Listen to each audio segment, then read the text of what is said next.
All right, let's get into it. Today, we're going to go on a little journey down the rabbit hole and back. But this isn't about judging or debunking. It's about really trying to understand the human side of conspiracy communities. Why do people get drawn in? What makes them stay?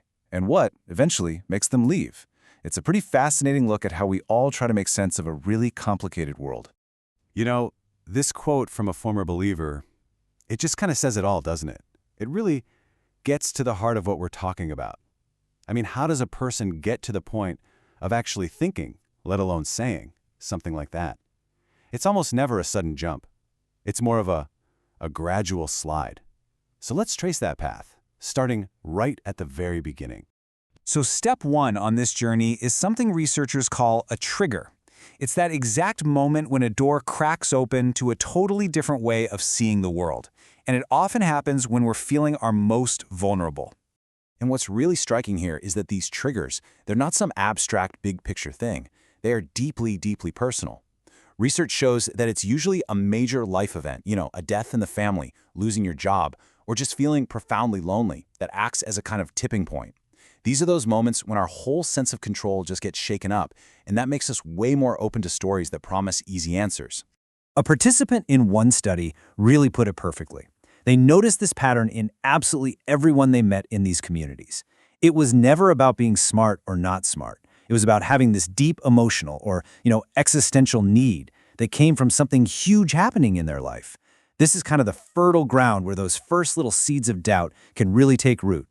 But of course, it's not just about personal vulnerability. Technology plays a massive role. So many participants in these studies said that once they watched just one video out of curiosity, platforms like YouTube just kept feeding them more and more extreme stuff. One person literally said, "It kept pushing these videos at me." See, it wasn't even that they went looking for the rabbit hole. In a way, the algorithm brought the rabbit hole to them. Okay, so that door is now open. What happens next? Well, this second phase is all about building a brand new worldview, piece by piece, often under this banner of being an independent thinker. So this is a really crucial point. The whole idea of research gets completely redefined. In the scientific community, research means peer-reviewed studies, careful data analysis, controlled experiments. But inside these communities, the mantra "do your own research" usually means watching a lot more YouTube videos, reading very specific articles, and basically just trusting what other people in the group say. It creates this totally closed loop, a perfect echo chamber. This is such a powerful quote from someone who made it out. They had this aha moment where they realized there was this whole other world of verifiable, data-backed information that they just didn't even know how to access before. And it really highlights something important. A lack of scientific literacy can make it incredibly hard to tell the difference between real research and just a story that's packaged really well. Now, to fully buy into this new reality, you kind of have to burn the bridges to your old one. And that usually starts with a deep, powerful mistrust of any official source. As one person put it, doubting institutions like, say, NASA or the government, it's basically a requirement. The community builds this mistrust by using tactics like cherry-picking. Taking a single quote or one little piece of data completely out of context to make it look like it supports their claim. But why? Why is this new reality so convincing? What makes it stick? This is where we get into the really deep psychology of it all. See, these communities are so powerful because they are filling fundamental human needs that might not be getting met anywhere else in a person's life. And some really great research from Aalborg University breaks this down into 3 core motives. If we can understand these 3 things, it helps explain the incredible pull these belief systems can have on people. Okay, so first up is the epistemic motive. That's just a fancy way of saying we all have a basic human need to know and understand the world.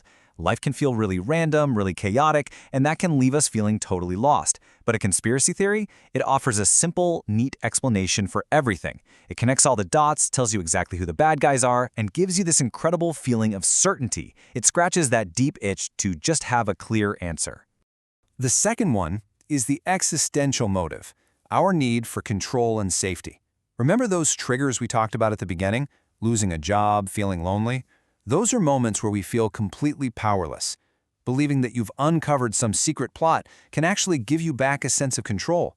You're no longer just a victim of random, meaningless events. You're someone who gets how the world really works. And finally, there's the social motive. And this one is huge. It's our need to belong.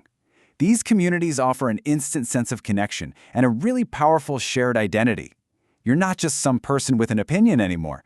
No, you're part of an enlightened group, a champion of the truth who has access to special knowledge. For someone who's feeling isolated, that is an incredibly appealing idea. So if these beliefs are so good at satisfying all these deep psychological needs, what on earth could make someone leave? Well, the journey out usually begins with just a single jarring moment, a moment when the story just doesn't quite add up anymore. Researchers have a term for this, a clash of narratives. It's that moment when your own personal experience, or a fact you uncover for yourself, directly slams up against what the community is telling you. It's like a puzzle piece that suddenly, violently, doesn't fit, and it can make that whole beautiful picture start to fall apart. And here is a perfect example. This person decided, you know what? I'm going to go check the sources the group is giving me. And when they actually read the full document, they had that hang on a second moment. They realized they were being misled, that the info was being twisted. That was their clash of narratives, the moment the magic trick was revealed. But leaving, it's not like flipping a switch. It's a long and often really painful process. You're not just changing your mind, you're rebuilding your entire understanding of the world and your place in it. And the challenges are just immense. I mean, think about it. You have to learn how to trust institutions and experts again. You have to try and mend relationships with friends and family that were probably broken or at least really strained. And maybe the hardest part, you lose that community. You lose that powerful identity that felt so good. It's a long journey back from a place that for a while probably felt more like home than anywhere else.